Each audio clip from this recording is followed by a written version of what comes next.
Hello all and welcome back to HighPriest Reacts to MLP Season 9, Episode 13,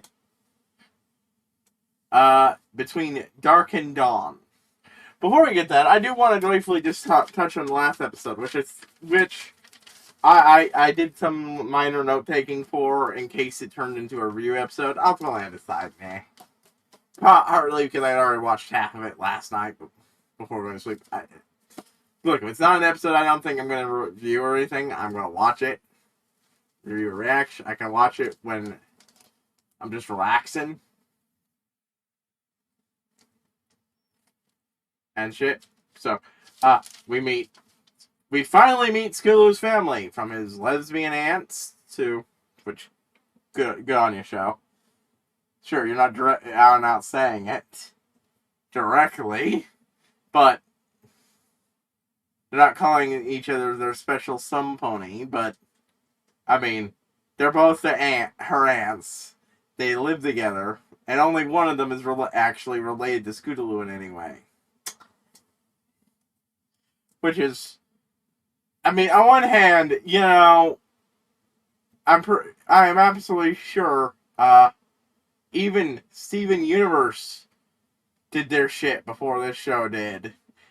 I mean, I know it obliquely referenced it, but I mean, like, yo, if you can have Big Mac do it, have a girlfriend, you can at least, you can just do the same thing and acknowledge things for the not so straight characters, eh?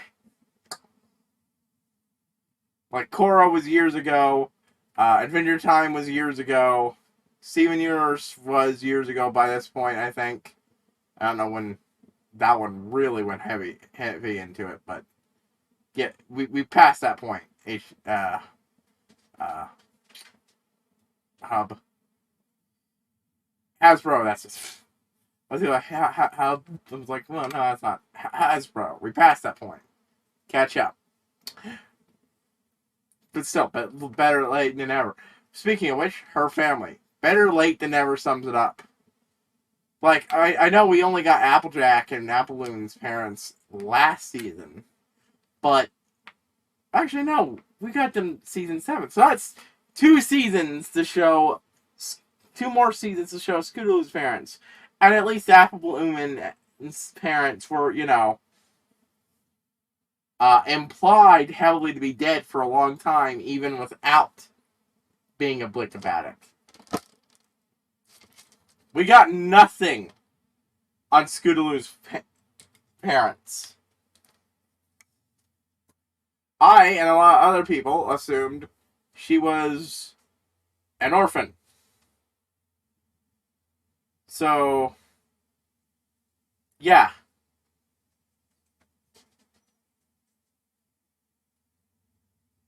There's that.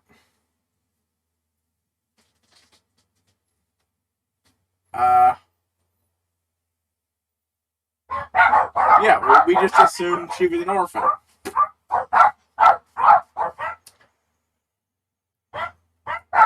Which, okay, but, like, I'm not upset that I'm just being upset that this is kind of some, like, she should have dropped a line or two about her parents earlier.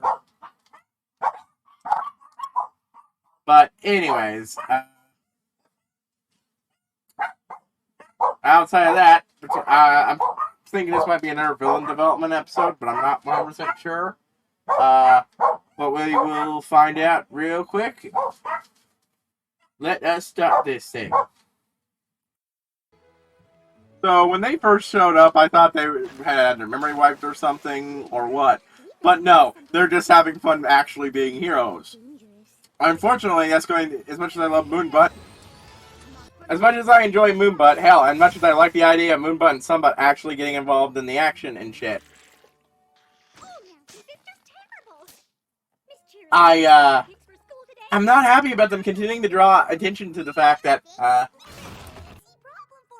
mean, it sounds like exactly what they were doing as rulers of question. Nothing to help, even though they could. Yeah, that's the problem here. They acknowledge, the show is continuing to acknowledge the fact that Celestia and Luna purposely sat on their butt whenever something was wrong in the show. See, that's actually a good... That's actually a valid fucking good idea to do. You know, let them take over for your jobs a few days, get them more used to it, increase the amount of time they're in charge until eventually they're actually in charge.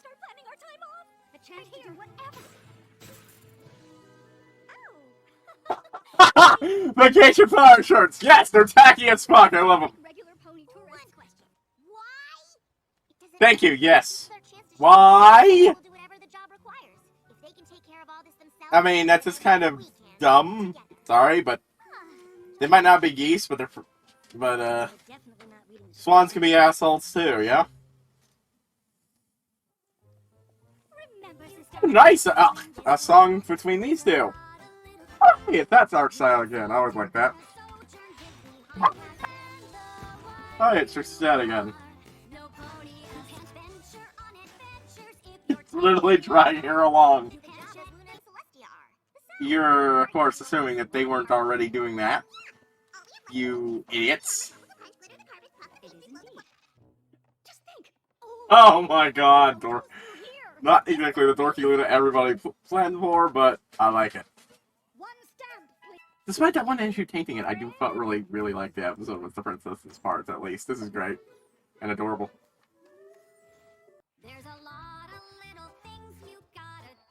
Goss Celestia.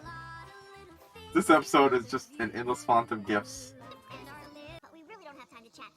Wasn't he a nicer guy, like, a few seasons back? I mean, he gets some points here, but that one's just being a dick. No! Twilight, you fucking idiot! How do you think owning any large organization works?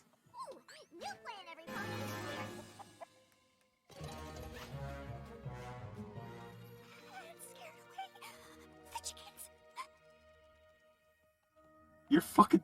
What, mate?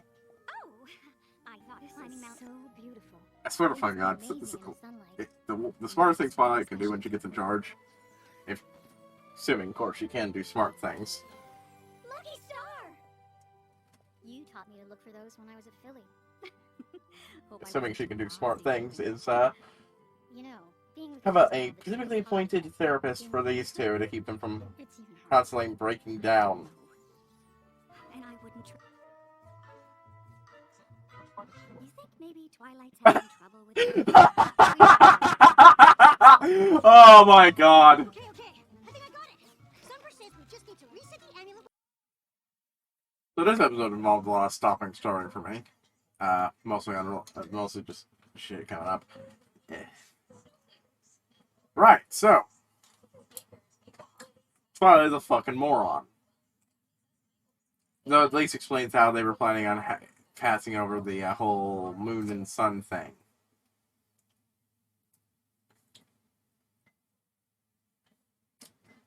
But, I mean, it's not just about the thing she broke. I mean, I'm also talking about earlier when Twilight, didn't know about delegation.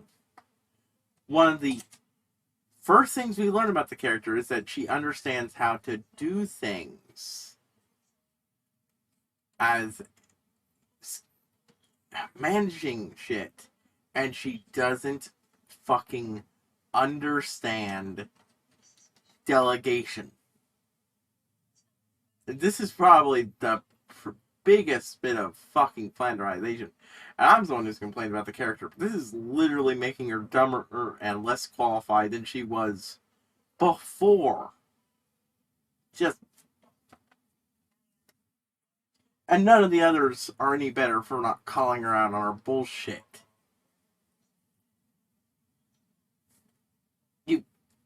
Ugh. There was a lot of fun with Celestia and Luna in this episode, I think. The Twilight stuff, half of the shit was a anchor around its neck. It was, quite frankly, horrible.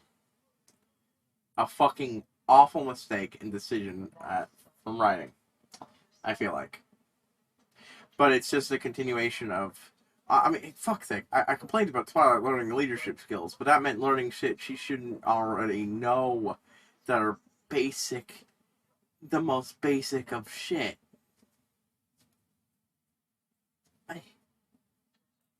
And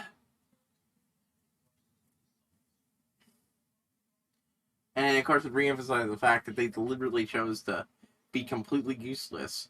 And as we see here, those two deliberately sidelining themselves and being fucking useless for 9 seasons didn't really amount to much because boom, boom, boom.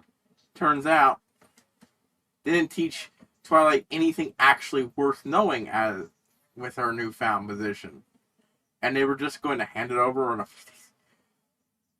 If those idiots had gone ahead with their plan, there wouldn't be an Equestria left by this point in the season. Just. This is just so stupid. That being said, it's going to be hilarious watching certain people analyze and rip this to shreds. God, I wonder how Bronny Bruck will handle this when he eventually gets there. He's only just started making episodes again. I don't even think he's released the latest moral of the story yet. He does 2 things, right? Episode breakdown where he partially makes fun of the episode a lot. It's there for most of the jokes and such, and analyzing the plot as the plot, and also integrating his OC's storyline into it, which is heavily based on his real life one.